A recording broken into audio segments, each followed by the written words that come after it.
And having to parse all of this can be really, really challenging and I was complicated. gonna say how do we vet the credibility of somebody in the age of blue check marks and popular influencers? In a world that often pulls us apart, More in Common brings us back to what matters. Hosted by Gerren Taylor and Keith Richardson, this isn't your average podcast. It's a challenge to think deeper, question louder, and grow further. At More in Common, we work with NFL teams, tech companies, and professionals across industries to improve communication and foster compassion. And with a focus on emotional intelligence, we aim to bring a wealth of experience to help you navigate the complexities of human connection. We've never been more connected and yet more isolated. We want to explore the roots of that tension and offer a way back to what we all need: real human connection. Enjoy the show. Welcome back, everybody. This is the More in Common podcast. I'm Gerren Taylor. That's Keith Richardson doing a little shimmy. Are you doing a little shimmy over there? What was that? What's that commercial? That it's not a Febreze commercial, but it's like, I've been by the way, side note, I've been referencing commercials lately.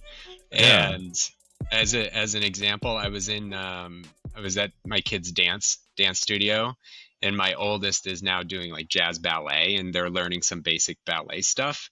And I was like, so when are you going to teach him Boondelay Save? And see,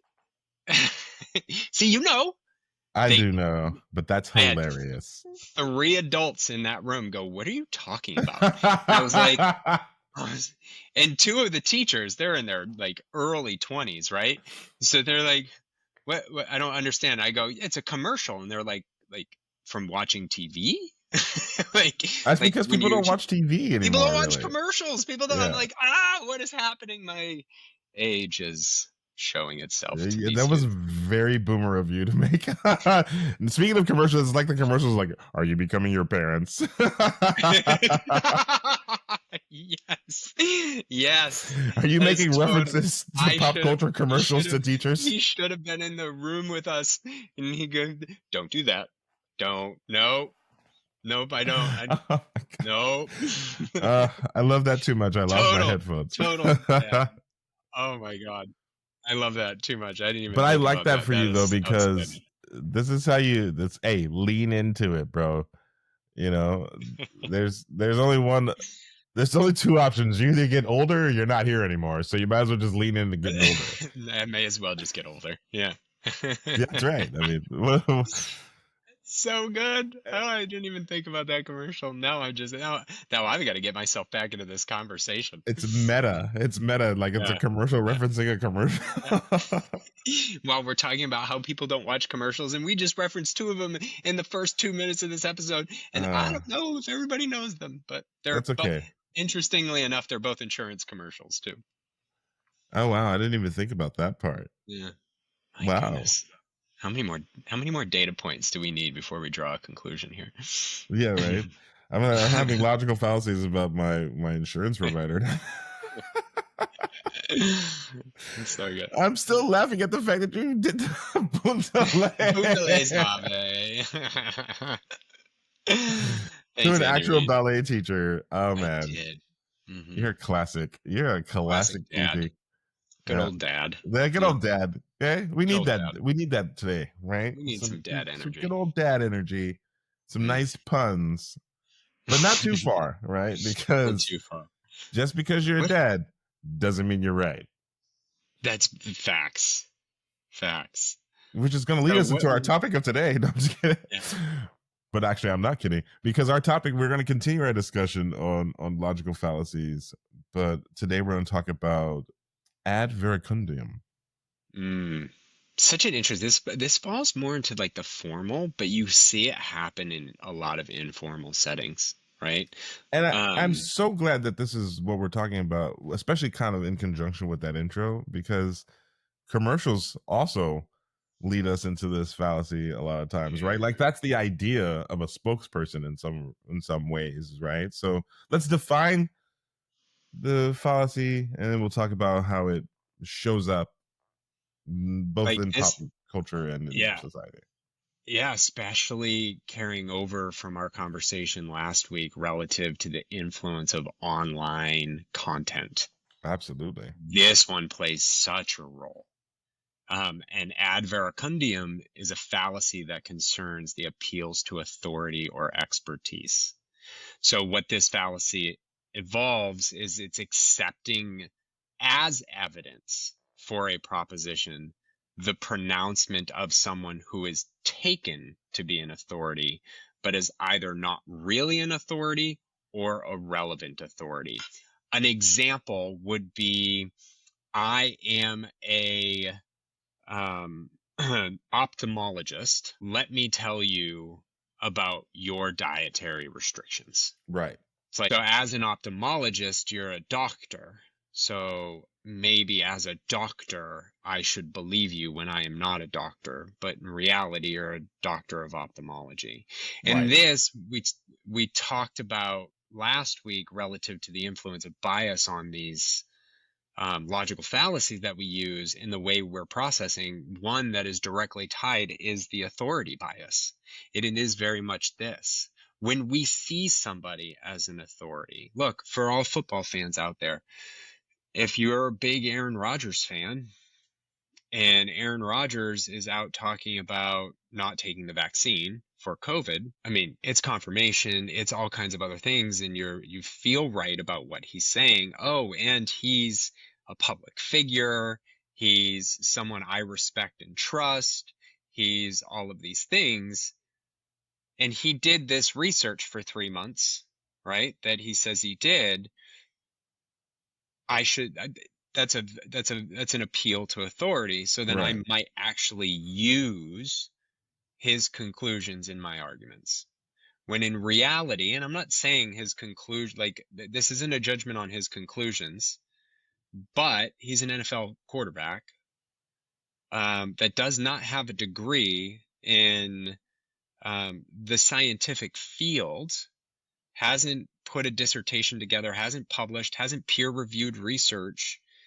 So when reading research, he's out there, reading studies that he may or may not understand.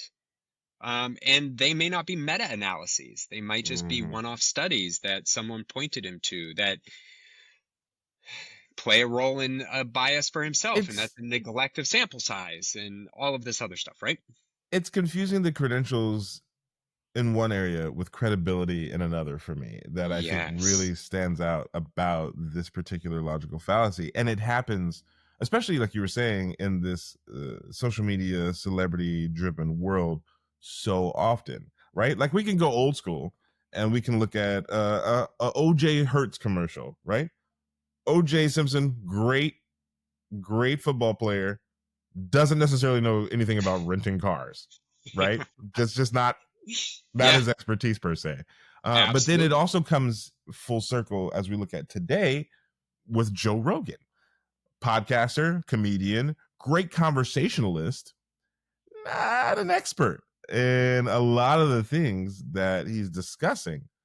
And I listen to his show often, and I hear him make statements that sound like a expert opinion statements. Well, that didn't happen like this, or this is that way, instead of actually saying, I don't really know what that was. And they will sometimes look up stuff during the course of the show, but that's not somebody that you should appeal to as an authority on certain subjects, because their expertise is in, he's a good comedy club owner and a great That's podcast right. host. And he's a great podcaster. And look, and I will be the first to say, um, that same scrutiny applies to us, right? Yeah. Like, I'm not a psychologist. I'm not I don't have a PhD. I don't study logical fallacies. My expertise is in years of both personal experience, um, psychological study, having a degree, reading my own research, as I just claimed about Aaron Rodgers over the course of years, and practical application in the consulting that we've done. So there's a body of work that for me has proven out all of these things through work, study, and experience. But it doesn't necessarily make me the academic expert, and I don't want to ever claim to be. And what I think is really important that you and I always try to be aware of, and this goes into what you're doing when you're using ad verecundium in your analysis and use of drawing a conclusion. Don't ever go, well, Keith and Gerren, they said this absolutely true, right? Like, Right. we want you to think about what we're saying and leverage that to get more information and further how you engage with other people. Put some of these things into practice and fail, as we've done for years. You going back to being a childhood conflict moderator, right? Like, this isn't just something that we just started doing in the last 6 months. Right. But at the same time, go ahead. No, I agree that part of that important disclaimer that we always try to make on this show is none of this is concrete. All of this is learning. The whole point is to discuss and to practice, right? Like, I think that the experts who I trust the most are the ones who say, this is what we know right now. This is the breadth of the knowledge that we have up to this point, because that information is subject to change at any point. Because the more we know, the more informed we are, the more we can make decisions, informed decisions about what we think, believe, and therefore what we should do. And the other danger that I often find here is that we end up following the authority that we like instead of looking at it per its expertise, right? Like you were saying, a person that doesn't necessarily know the difference even between a meta-analysis study and a single study, or that looks at the origins of that study, who sponsored it, who's the doctors on it, right? What are their intentions and goals? It allows us for that confirmation bias over and over again. And that can put us into some very dangerous places. The whole point to me is to be circumspect about information, about, where people are sourcing their information, and to try to make decisions based upon the widest breadth of all that information, as opposed to just isolating the parts that we like and cherry picking our way through it. There is you talk, and I think that so you see this often. I want to right go. now I'm going to go in one direction, but we're going to come back to what you just said, particularly about health. But this doesn't just apply to those public figures that we pay attention to and go, boy, they did this one thing, so they must be great at all things. Mm-hmm. Right? I'm not going to take financial advice from Bill Belichick, right? Right. In the same way that I'm not necessarily, I'd rather listen to Bill Belichick break down X's and O's on football than my financial advisor. I mean, I don't think somebody that's a successful real estate tycoon should necessarily be president. Like, that's not a qualification. I don't think those things But translate. this is a great, like, example, in that what are we actually assessing and analyzing? And the reality is we're assessing and analyzing what makes us feel better, because that's the quickest way to making decisions, because we can't process all of the details and nuances of all of this stuff. And the same thing applies to friends, right? Mm-hmm. And this, we talk about just common conversation. When a friend who has no background in one thing or another has established credibility with you as a knowledgeable source for dialogue, you may take it and be like, oh yeah, this is what my friend said. And I'm going to use, and I'm not going to say this friend, but a very close friend of mine used this example one time. and was on a phone conversation, and I trust this person. They know a lot of stuff. They know a lot of random information, and they know a lot of random facts. It said to me, and I don't know if you've ever heard this before, but I think the phrase in the conversation was used, blood is thicker than water. And this particular individual said, well, did you know actually the full quote is the blood of the covenant is thicker than the water of the womb? And I've never I was heard like, that. yeah, I hadn't heard it either. And so coming from this source, I immediately started thinking, oh, that's interesting. So that's true. But there was a spidey sense to me about it that was like, that one doesn't, you kind of, you get the, oh, what's the effect when we don't remember, anyway, I'll have to come back to it. What's the but effect when we don't remember is probably the funniest thing No, you've said today, and you've said some funny it's stuff. as I'm not remembering, right? Like it's like we remember Luke, I am your father, when that's not what that's not the Oh, actual quote. gotcha. I'm forgetting the name of the effect off the top of my head. Bad recall. Tip of the tongue Mandela? bias. The Mandela effect. Thank you. Yes. This is one of those kind of situations. So anyway, Spidey sense went off, and I went out, and I'm like, I really want to know the source of that underlying quote, and how did this turn into? Can't find anything.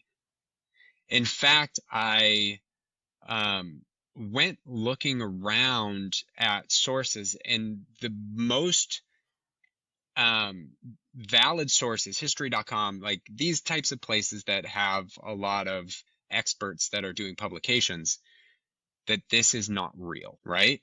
However, this particular individual probably watched it on a reel or on some sort of online thing, and it stuck because it's like, oh, because what's interesting about that quote is it's validating if you're someone who doesn't necessarily get along with your family or isn't close to your family, right? Yeah, right. So it's like, oh yeah, it really is the blood of the covenant, the group that you choose to be with, that is more important. So in any case, the point of ad verecundium is like, no matter how authoritative someone is and how much authority they may have, it's still okay to scrutinize what they're saying. We don't have to accept everything on face value. Yeah. We really do run into this a lot, unfortunately, currently in the world that we live in our political all the time. It is so present everywhere. It is, for instance, I think in the pre-discussion about this, we were talking about RFK and him being human health and human services secretary, which is like cool, but you're not really a doctor. You know what I mean? Like, your background's in environmental law. So why are you telling us about vaccines and vaccine schedules if that's not where your expertise is? And that is such, I mean, he is, I think, the prime example of the entirety of the health ecosystem, right? I think we all want simple. We say it all the time. We all want things that make it easy to survive. When we were growing up, it was the food pyramid, and that was very basic. It was simple and all of this. Right. And then all of a sudden, people start questioning things. So it's like, this leads to other logical fallacies. It's like, just because you can question it doesn't make your question true, right? Like, just because you are suggesting an alternative, it doesn't make that conclusion more valid than the underlying conclusion that you're questioning. But it is still important to question it. But our health, the amount of health influencers that are out there that don't have a background in dietary studies, that don't have an exposure to meta-analysis. Because here's the other thing about research that we love to say. Research is not generally available for most of us.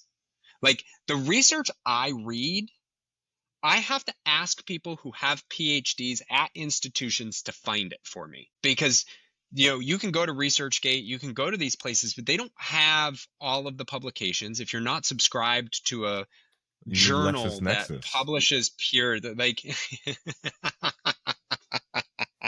It's not a plug. They're dude, not paying for me for you that. are you are going way too far back now.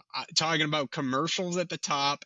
Now we're going to start talking about Ask Jeeves and all of the other pre-Google search engines. Like, where are we at, Gerren? No, You I mean, flash back listen. to the 90s podcast. Oh man, that's classic. That's old school. So good. But like when we think about this type of stuff, it's really like someone goes around a grocery store and says, look at all of these things I can't pronounce. Right. Can you pronounce them too? Turns out I can't pronounce them. And it's like, when you break down some of they're just naturally occurring, and that's how they are required to put it on the can. Yeah, and I think that packaging, right? We get to so much of this, especially right now in the social media space, with influencers, with wellness, like you were saying, copper bracelets to detox teas to all these things that people just come up with as a way to separate people from their money. The holistic, like people in that space, and I don't remember the exact numbers, so I'm not going to throw them out there, but the people in that space, that market that's not FDA regulated, right? Like anybody can come up with a thing, right? That market is like 3 times bigger than the healthcare market or something, right? Like it is such a massive market. And I don't also want to succumb to this nature of, we can talk about these biases, the belief that other people are doing it for their own motivations, and I'm not. Like we should scrutinize motivation on both sides. Is pharmaceuticals getting their hands in, the institutions in more ways than they should because of their financial investment? But don't think just because another group of folks aren't doing that, right, that they don't have their own financial motivations too. No, absolutely. Right? And having to parse all of this can be really, really challenging and complicated. I was going to say, how do we vet the credibility of somebody in the age of blue check marks and popular influencers? Like and the other thing is the curated identities, right? They show you what they choose to show you. So like somebody who's genetically blessed to be super fit can be like, follow my program. And I'm like, most people aren't going to be able to look like you, buddy. Like, you know what I mean? Like, yes, you can do caloric deficit and all that, but that doesn't mean you're going to look that jacked because that person's muscles are just built like that. Like, right. That's how their body is. Yeah. God, that's a whole another chain. But you asked the question, so let's focus on that question. In that, like, how do you filter vet? It's first understand that like authority bias is a thing that happens to all of us, every one of us. We might appeal to different authorities, right? But we all do it in some capacity. We kind of have to. And the reason we have to is because as we're trying to make decisions to survive.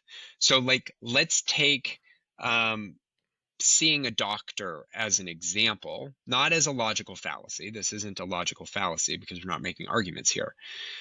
But we use the education system to help us filter who we will go see, because I am not qualified to vet the doctor. So if you're a doctor that graduated from Harvard, then you might be a better doctor than if you graduated from community college down the street. right? So it's an easy way to evaluate authority. Okay, you're better at this, and I don't have time to distinguish your quality. And at the same time, you have to train your spidey sense a little bit. And Yeah. some of us are just better at it than not, right? Yeah. Like, you get an email that comes through and it just feels like it's phishing, just don't click it. Maybe I don't look, trust any inspect it a Nigerian little bit. princes anymore. Right? But like, look at the two line. Do that. Like, and if it's from a reputable institution that you have an account with, call the institution to make sure Yeah. that this is valid. Like, don't just click it. In the same way that you don't, it's like, I don't know. There's something a little off on that. Yeah. Or even so, oh, that feels so true. Oh, that is so true. Like, maybe take a pause and inspect it a little bit. Just, just give it a little inspection. See I why think you think it's true. I think that one of the things that I would like to highlight for people to do is to ask why they believe a certain person or individual on a certain subject. Why? You know, what history or background or education or expertise does this person provide that says that I should listen to them about XYZ subject? Because if you get a disconnect there, that's your red flag. And also, yeah, like, ask yourself and find out your answer. Because there's another bias. Wasn't prepared to talk about it today, but it's one I think we all know. It's the bandwagon effect, right? Everybody else is doing it. So yeah, that makes sense. I mean, we're social creatures at the end of the day. So if there's like an influencer online that's got 3 million followers, oh, they must be true. When in reality, this plays into that logical fallacy. The 3 million followers indicate to you that they're an authority on this. When the fact that you have 3 million followers means nothing to your credentials. That is not a credential for whatever you're talking about, unless you're talking about how to get followers. If you have 3 million followers and you're telling me how to get followers, I might that's listen. a credential. Yeah. That's like, okay, that makes sense. That makes sense. But we also know, like, average exists for a reason, right? Average in medicine, like, all doctors are not created equal.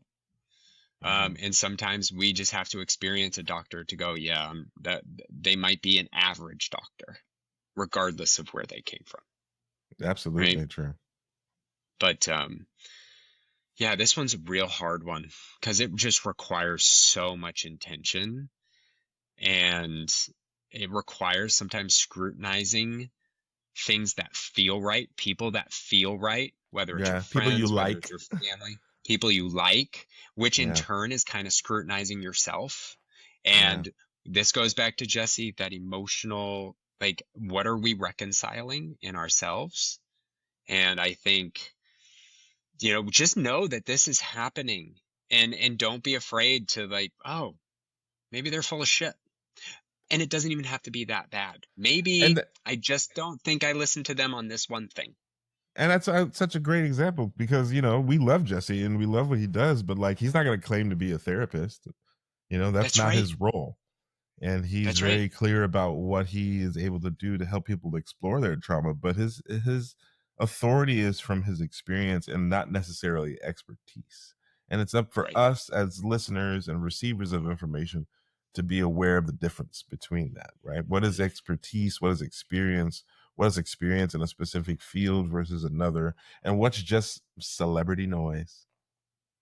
Dude, enough said, bro. And if we can get through this a little bit better, all of us, little bit at a time, we will curate collectively the proper voices on the things that should. And there's always going to be snake oil salespeople. There's always have been, always will be. That's never going to change. Right. But we can collectively navigate these spaces more effectively by understanding these things a little bit more than we did when we started. Well said there, my guy. Mr. Richardson, bring in the heat as we wrap out this episode. Thanks, everybody, for joining us. This is the More in Common podcast. As always, I'm Gerren Taylor, and that is Keith Richardson. Like, share, subscribe. Shimmy. Yeah, get it. I just realized, like, we've referenced 3 different commercials in this episode. Boondale. So, yes, I like, had to do a share, callback subscribe, before we get tell out of here. something about it. Leave us a comment, and yeah, tell us in the comments about the time you believe somebody who ended up being full of it. No, I'm just kidding. Tell us about, your experiences around this. We have all had them. Don't be embarrassed. I mean, Keith believed the covenant of the bloodline for a while until I'm always really skeptical. I'm like, I'm gonna Google that. I don't think that's right. something Yeah. stinks. Yeah, I did not. I Ugh. believe you. I really I love you as a human being, but maybe not that. Maybe not maybe that that- piece of data is okay. Sure? Yeah. Yeah, sure. Yeah. But let us All know right. in the comments. We'll be here. We'll see you all next week. Have fun. Wait.